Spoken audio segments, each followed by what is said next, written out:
2장 9절 다시 한번 봐볼래요? 2장 9절.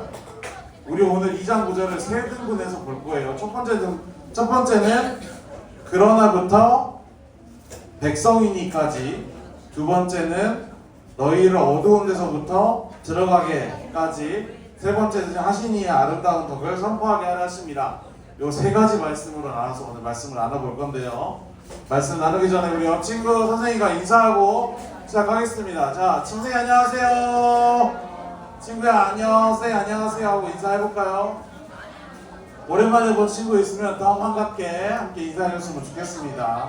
자, 오늘 좀 다르게 인사 시간에 나는 올데이 빙고 다 해서 제출했어요. 손 들어볼까요? 많이 했네.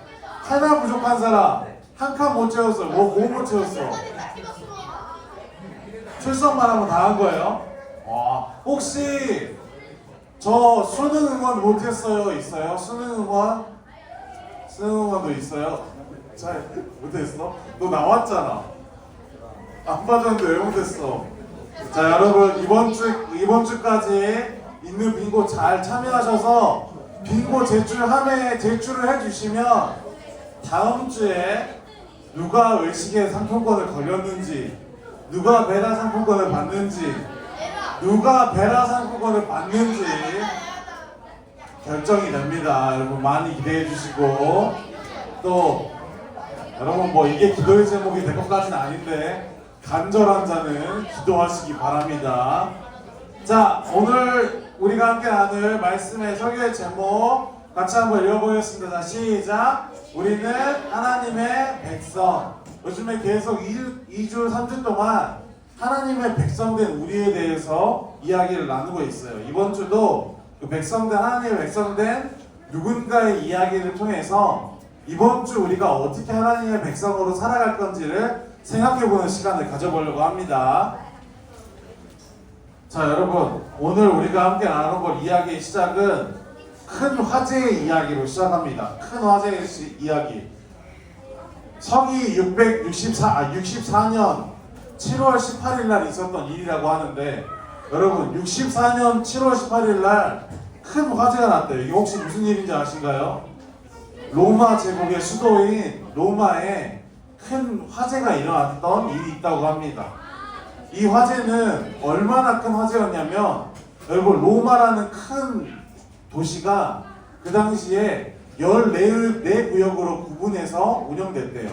행정상 14개 구역으로 구분해가지고 로마 시내가 구분됐었는데, 이 화재는 무려 이 14개 구역 중에 10개 구역의 가구들을 불태우고 인명피해를 일으킨 아주 엄청나게 큰 화재였다고 합니다. 서울로 따지면 예를 들어서 관악구, 서초구 몇 개 구 빼고 전체에 불이 났던 거예요.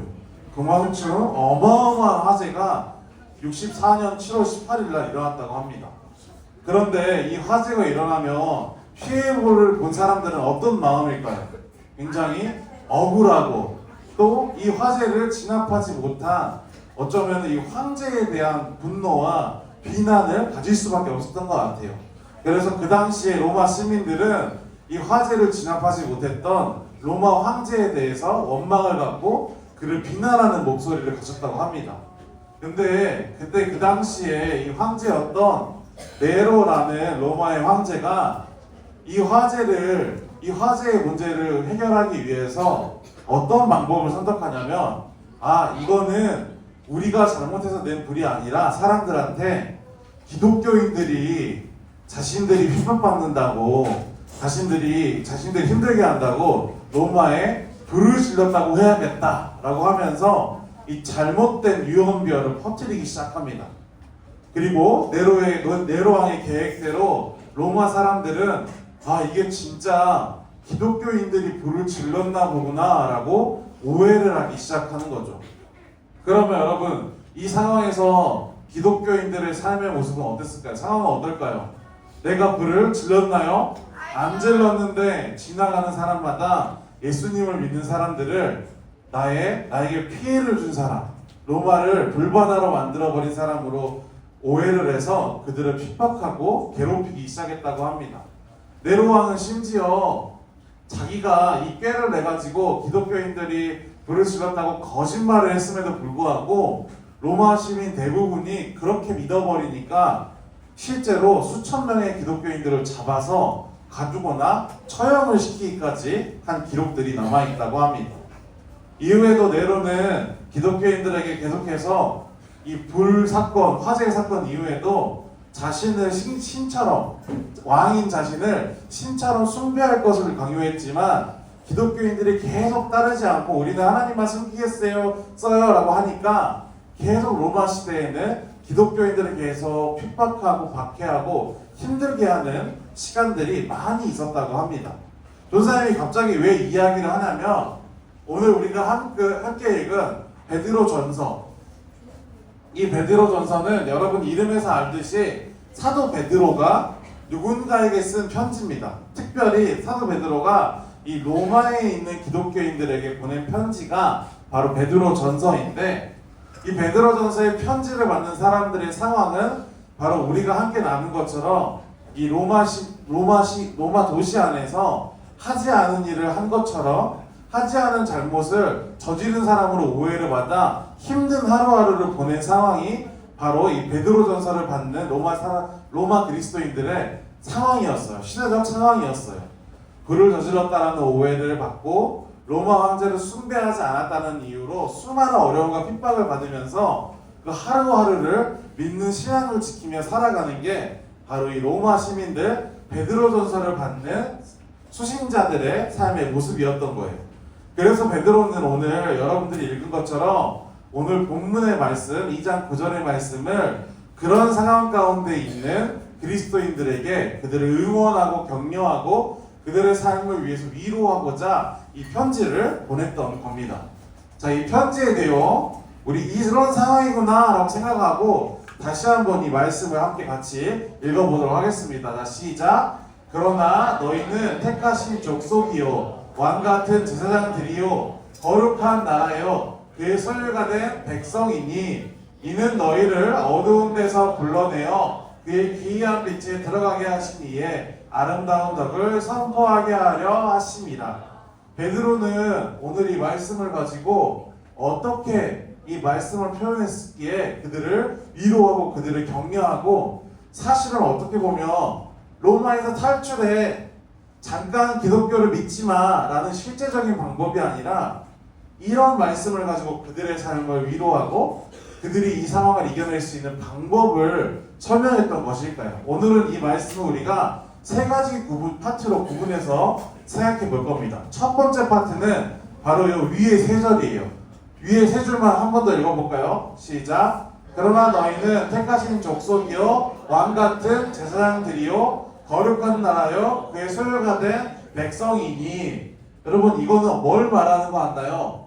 바로 너희가 어떤 사람인지, 하나님의 백성된 우리 친구 한 명 한 명이 어떤 사람인지를 알려주는 말씀이고, 자, 그 다음 요 두 절만, 이어진 두 절만 다시 한번 읽어볼게요. 시작. 이는 너희를 어두운 데서 불러내어 그의 기이한 빛에 들어가게 하시는 이에.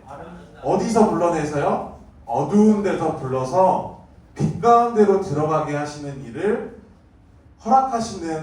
허락하신다라는 거예요. 이런 사람들에게 하나님이 이와 같은 일을 행하신대요. 위에 이런 사람들, 택하신 족속이고 왕같은 제사장이고 거룩한 나라의 소유가 된 백성에게는 하나님께서 어두운 데서 인도하셔서 그의 밝은 빛에 들어가게 하신대요. 그리고 이 마지막 한 절 같이 읽어볼까요? 시작. 아름다운 덕을 선포하게 하려 하십니다.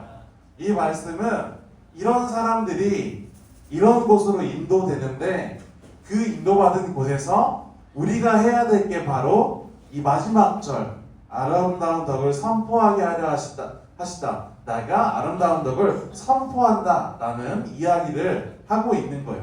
어떻게 우리가 그러면 이 말씀을 이해해야, 베드로가 이런 구조로 그 로마 사람들에게 편지를 보냈다는 건 알겠는데 어떻게 우리가 이 말씀을 이해해야 그들에게 이 말씀이 힘이 되었고 그들에게 이 어려운 상황을 이겨나갈 수 있는 방법이 되었는지 알 수 있을까요? 오늘 우리는 이 말씀을 배경으로, 넘어가면 안 되는데, 바로 이 말씀을 배경으로 죄인을 사랑하시던 예수님의 모습과 그런 예수님을 믿는 고백으로 하나님의 백성이 된다면 우리는 무엇이 달라지는지를 한번 생각해 보려고 합니다.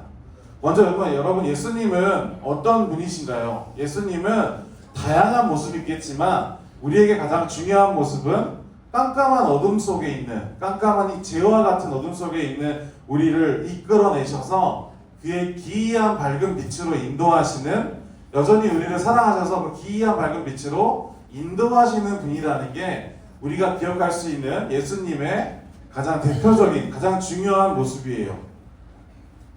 우리의 죄를 대신하여 우리의 죄를 용서하시기 위해서 구약 성경에서는 뭐라고 표현하냐면 바로 이 예배 제단에 바쳐지는, 그들의 죄를 대신하여 바쳐지는 어린 양의 모습처럼 우리를 대신해서 십자가에 못 박혀 돌아가셨음을 우리는 잘 알고 있어요. 그리고 너무나 간단하게 이 사실을 내가 사실로 받아들이고 나의 믿음으로 고백할 때 우리는 바로 하나님의 백성이 되는 거예요.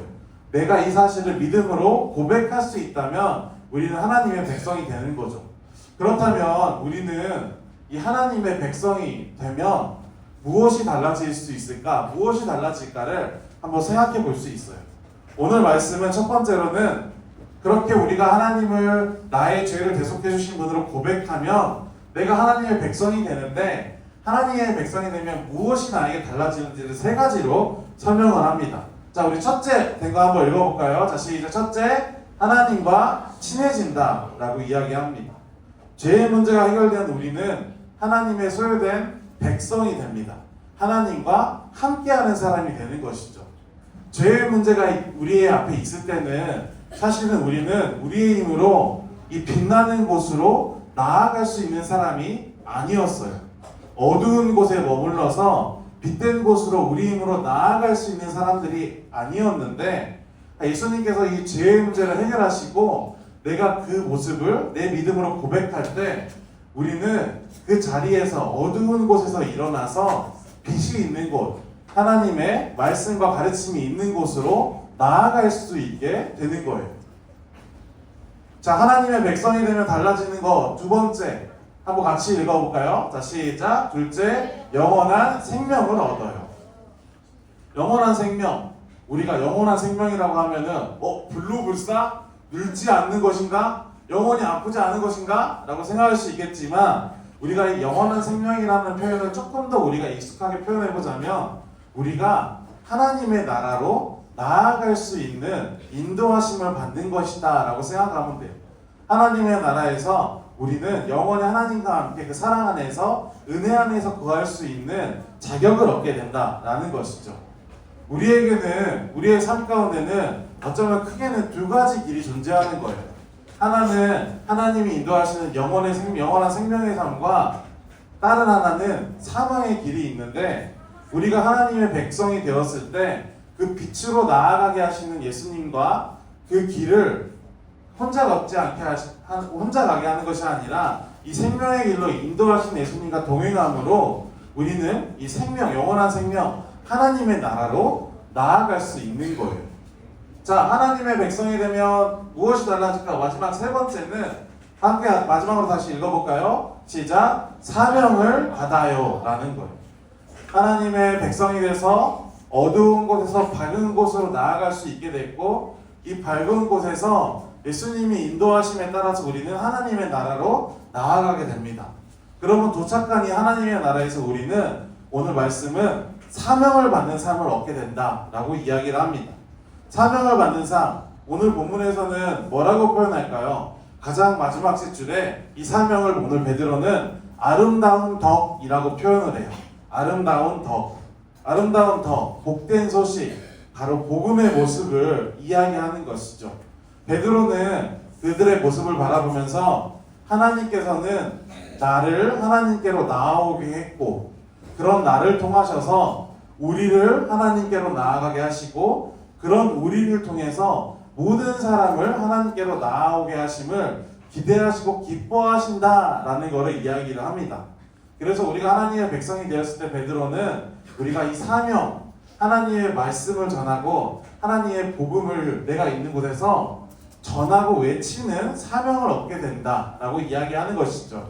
그래서 내가 믿는 예수님뿐만 아니라 내 친구와 함께 예수님 앞으로 예수님의 복음 가운데로 나아가게 되는 우리의 모습이 바로 우리에게 주어진다. 하나님의 백성에게 주어진다라는 것을 이야기하고 있어요.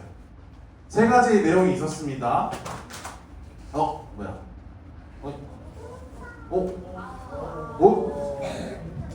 자, 보이진 않지만 착한 사람들만 보인다는 하나님의 백성이 되면은 무엇이 달라질 거예요? 첫 번째 뭐였죠? 하나님과 친해져요. 두 번째는 영원한 생명을 얻어요. 세 번째는 사명을 받아요 라는 내용이었어요. 여러분, 그렇다면 넘어가야겠다. 그렇다면 도대체 어떻게 이 말씀이 베드로가 핍박받고 고통받는 로마 시민들에게 전하는 복음의 메시지가 되었을까요?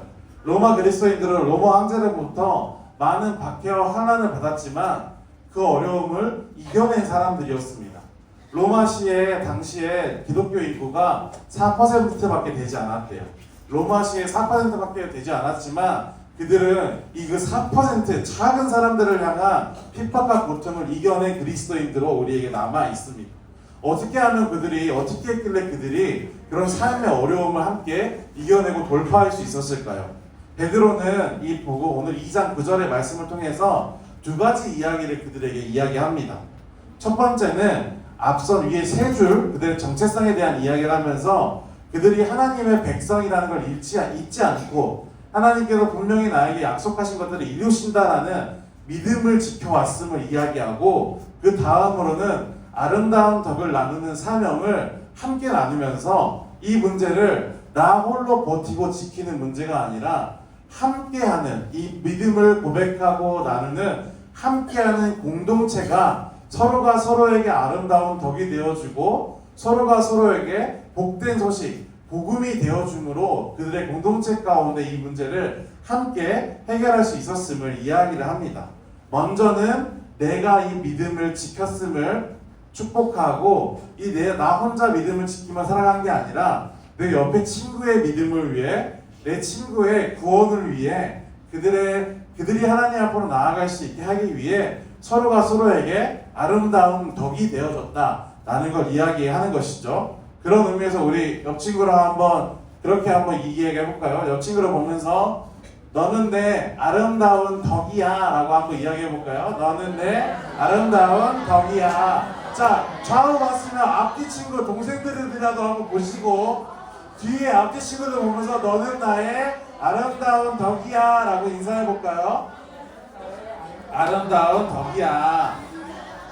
여러분, 아름다운 덕이라는 것은 바로 내가 내 친구의 복된 소식, 내 친구의 좋은 소식이 되어준다 라는 걸 이야기한다는 것을 꼭 기억하시고, 여러분 이번 주에 여러분들 옆에 오늘부터 여러분들 옆에 있는 우리 반 친구, 함께하는 소년부 친구들의 아름다운 소식이 되어주고, 여러분들의 삶의 자리로 나아가서 학교에 있는 친구, 학원에 있는 친구, 또 만나게 되는 사람들의 아름다운 소식, 아름다운 덕이 되어주는 여러분들이 되기를 소망하는 우리 친구들의 모습 되기를 진심으로 권면하고 소망합니다. 우리 그 말씀 기억하면서 우리 기도하고 마치도록 하겠습니다.